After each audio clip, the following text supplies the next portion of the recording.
Research रु देखा जाए आम जहाँ पढ़ू ताहार 70% 24 घंटा भितर भूली जाता। यह केवल आमर असुविधा नुहे बा आम कहीपरानी आमर ब्रेन वीक अच्छी बोली, कारण यही प्रोब्लेम समस्त मध्य देखा जाए। किंतु जापान स्टूडेंट मान क्षेत्र में यह अलग होता है। से बहुत पाठ सहजरे मन रखिपारती। आम मन में प्रश्न आसे से माने किपरि एते पाठ सहजरे मन रखिपारती? कौन से माने अधिक स्मार्ट ना से माने दिन राति पढ़ी था? यार उत्तर है नो। प्रकृत डिफरेंस है they don't study harder, they study smarter. आम भितर बहुत को जना नहीं एक्चुअली किपरि पढ़ा जाए। आम बही को हाइलाइट करथाउ, आम नोट को पढ़ी थाउ, आउ परीक्षा पूर्व राति सारा बसी पढ़ी था। किंतु यही मेथड ठीक नुहे, कारण आमे एठी चेष्टा तो करि थाउ किंतु रिजल्ट पाई न था। प्रकृत रे मेमोरी किपरि काम करे? आमे जदि सबु पाठ को ठीक मेथड रे न पढ़िबा तो आमे से पाठ को गोटे दिन भी मन रखि परिबा नाही। तेणु आमको सिस्टम रे पढ़ा को अच्छी, जहा द्वारा आमे अधिक दिन पर्यंत पाठ को मन रखि परिबा। यही वीडियो रे आमे 5टी सिंपल मेथड जानिबा जहा को जापानी स्टूडेंट माने व्यवहार करी सहजरे आउ अधिक दिन पर्यंत पाठ को मन रखि पारन। आउ यही मेथड को आपण भी पढ़ारे व्यवहार करी अधिक दिन पर्यंत पाठ को मन रखि पारिबे। मेथड 1 हैला एक्टिव रिकॉल।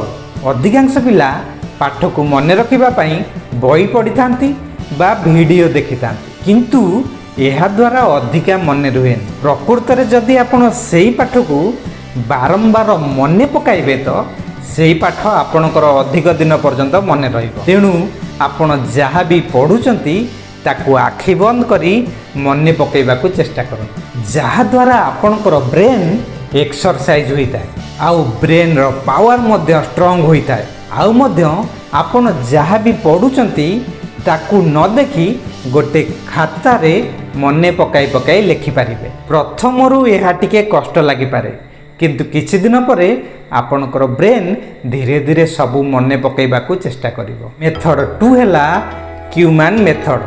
यही मेथड जापान स्कूल रे सिखा जाता है। मने करंतु आपण किछि ब्लॉक नहीं गोटे टावर बनाउछंती, एठी आपण एका बेले टावर बनाई परिबेनी, गोटे गोटे ब्लॉक को जोड़िले ही आपणकर टावर टीए तैयारी हबो। ठीक सही भली एका बेले सबु पाठ को मने रखिबा अपेक्षा अल्प अल्प पाठ को मने रखिबा भल।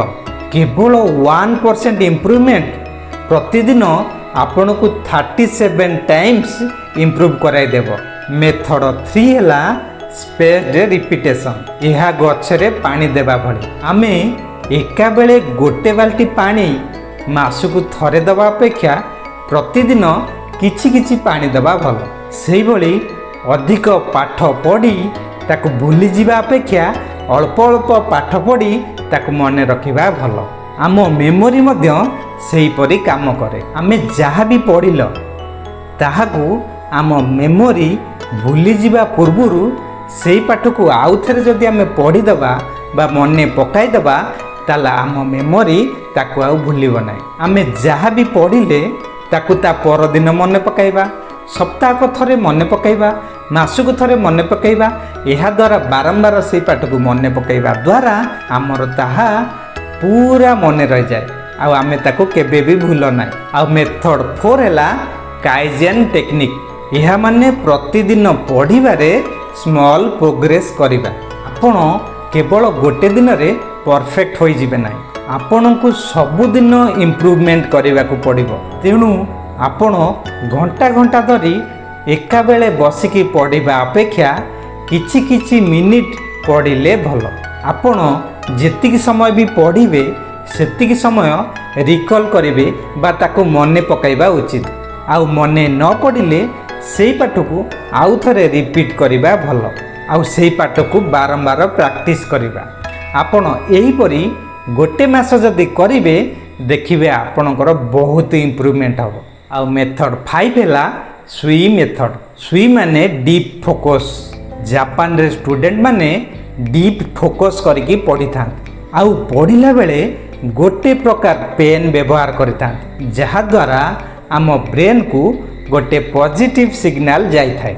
आपण पढ़ला बेले गोटे शांत जगार बसी जातु आउ किछि एपरि करंतु जहा जोगु आपण को ब्रेन स्टडी मूड को आसीजिवो। मने रखंतु जेते बेले आपण पूरा फोकस करी पढ़िबे सेते बेले आपण को ब्रेन अधिका रिसीव करिवो। तेणु करी आपण को स्मार्टली पढ़िबा कहबो, हार्डली नुहे।